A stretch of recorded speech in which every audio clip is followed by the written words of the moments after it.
Saya penggali, guru terkreatif sekota Semarang yang mengajar mata pelajaran ilmu sosiologi di SMA Negeri 11 Semarang. Sesuai namanya, sae dalam bahasa Indonesia berarti baik atau bagus.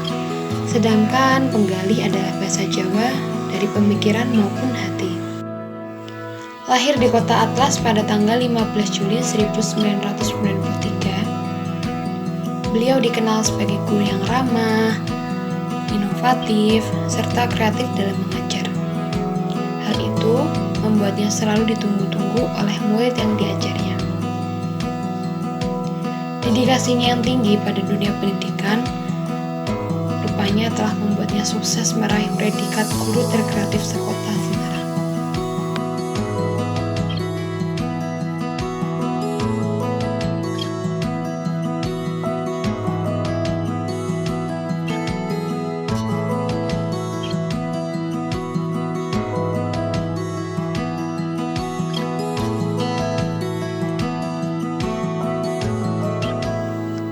Kalau kata beliau, jadikanlah sekolah sebagai tempat yang bernuansa menyenangkan.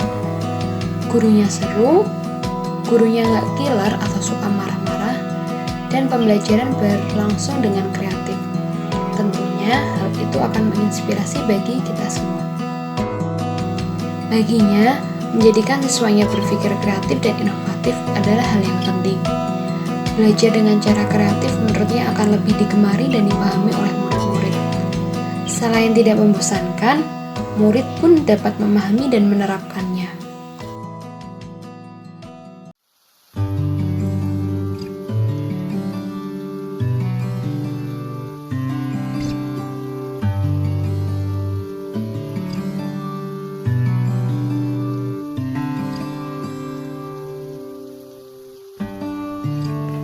Oke, kalau ditanya apakah menjadi guru merupakan cita-cita saya, dapat saya jelaskan bahwa ketika sejak saya SMP, saya menetapkan bahwa suatu saat saya ingin menjadi orang yang bermanfaat untuk masyarakat.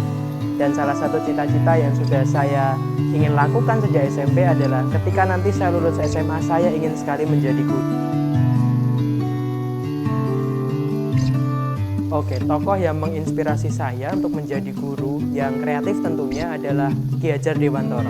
Ya, Bapak Pendidikan di Indonesia memberikan saya sangat banyak inspirasi untuk memberikan pengajaran di dalam kelas. Beliau mendirikan sebuah organisasi atau institusi pendidikan bernama Taman Siswa.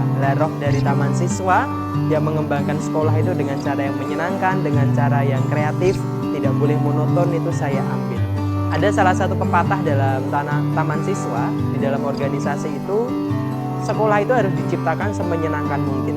Ya, siswa datang dengan gembira dan pulang membawa sejuta inspirasi.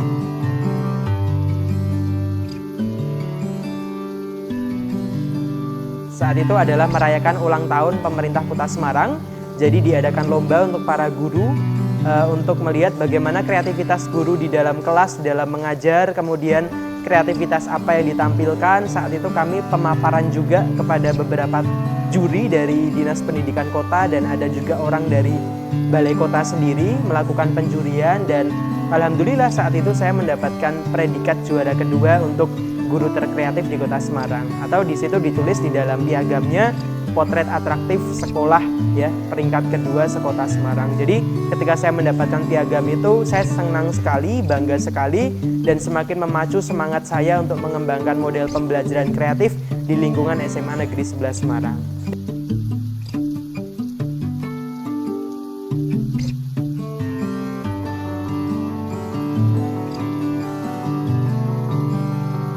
Coba bayangkan jika setiap hari saya hanya membaca modul, hanya mencatat, ya, itu kan membosankan. Yang namanya era pembelajaran di era revolusi 4.0, kita harus bisa memanfaatkan teknologi di dalam pembelajaran, ya. Seperti halnya di masa pandemi seperti sekarang misalnya. Ketika saya tidak bisa bertatap muka langsung dengan siswa, saya memanfaatkan internet, kemudian memanfaatkan YouTube dan Zoom meeting. Dan nanti dalam pertemuan di Zoom meeting itu saya juga menciptakan kreativitas. Misal kemarin ada proyek wayang digital, ya. Kalau ditanya inspirasinya dari mana sih menciptakan wayang digital gitu? Inspirasinya datang dari model pembelajaran di beberapa sekolah di Australia.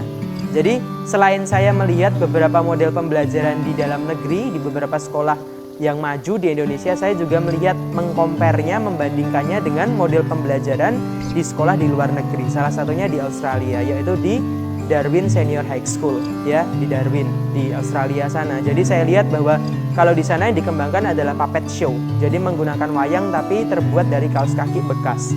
Tetapi karena kita harus menyesuaikan dengan kearifan lokal di Indonesia, saya kembangkan di sini ada beberapa metode, salah satunya seperti wayang sosiologi ini, ya. Dibuat dari bahan bekas, kemudian nanti anak-anak presentasi di saat Zoom meeting. Begitu. Jadi inspirasi bisa datang dari manapun, apalagi di kala pandemi kita harus semangat juga.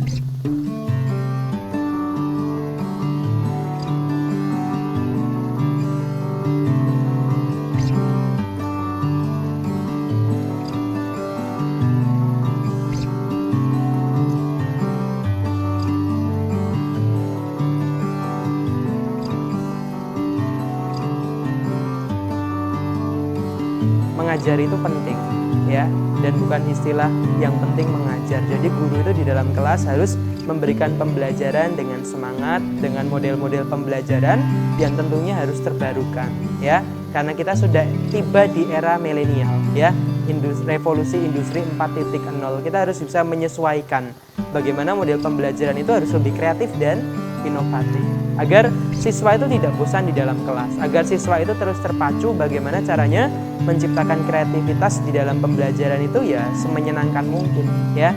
Nanti insya Allah ketika sudah bisa menciptakan kreativitas di dalam pembelajaran, outputnya itu bagus, ya.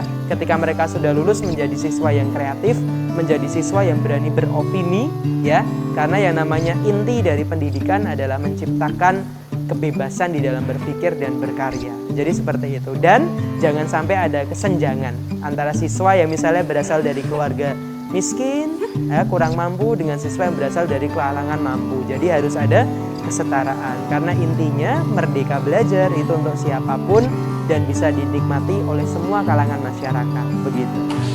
Oke, selamat pagi Rozan. Saya akan memainkan bagaimana caranya melihat fenomena sosial yang ada di masyarakat.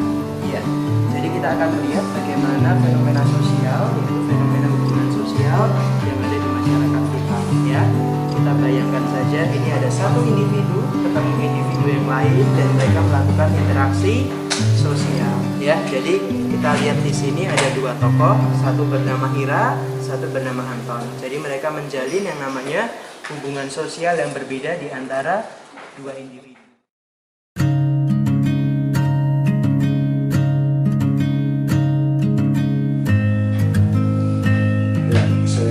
Mengenai Pak saya di SMA 11. Pak saya di SMA 11 merupakan guru GTT, tapi beliau memang punya rasa dan jiwa yang bagus di mengenai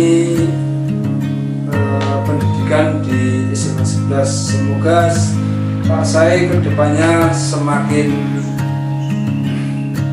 sukses dan lancar selalu untuk SMA yang tangguh. Pak saya kalau di sini tuh baik, ramah, bisa bergaul dengan siapa saja. Kalau untuk cara ngajarnya ya, kalau saya lihat juga bagus. Sering menggunakan ini depan ringin ini untuk memberi Wayang. ya. Terus harapannya buat Harapannya ke depan Pak saya tuh menjadi guru yang lebih baik lagi. Sukses. Menurut saya Pak saya sangat baik dalam pengajaran karena dapat mengimplementasikan secara teori ilmu sosiologi terhadap realitas yang terjadi di masyarakat. Tentang cara norma nilai-nilai tersebut dapat diimplementasikan dengan pengajaran yang dapat dilakukan dan diterapkan. Istilahnya dapat dipraktikkan, tidak hanya menjunjung teori. Dan juga harapan saya terhadap Pak saya, semoga Pak saya lebih baik dalam pengajaran, lebih kreatif perkembangan zaman yang 4.0 ini notabene sangat dinamis. Semoga Pak Said dapat beradaptasi dengan hal itu secara cepat dan tepat. Itu orangnya sangat baik, seperti namanya Said. Dan orangnya itu sangat kreatif dalam menyampaikan pembelajaran kepada siswa, sehingga siswanya itu tidak merasa bosan. Lalu menerima pelajaran sosiologi itu dengan mudah, karena mereka sudah nyaman siswa-siswanya. Dan harapan untuk Bapak saya sendiri, semoga kedepannya lebih maju di SMA 11, tetap menjadi guru yang terfavorit, tetap menjadi pribadi yang humble terhadap siswanya. Terbaiklah buat Pak saya.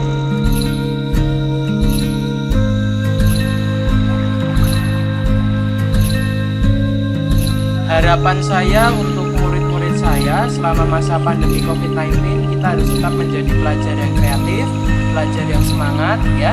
Jangan jadikan halangan COVID-19 sebagai hambatan kita untuk kreatif. Karena siswa kreatif itu bisa tercipta dalam kondisi apapun ya. Kita harus bisa memanfaatkan media pembelajaran yang ada untuk menciptakan pembelajaran yang inovatif walaupun di masa pandemi. Jadi intinya kita harus menjadi pelajar seperti yang diinginkan oleh kepala sekolah. Kita harus menjadi pelajar yang tangguh ya, terampil, aktif, nasionalis, gembira, jenius, unggul dan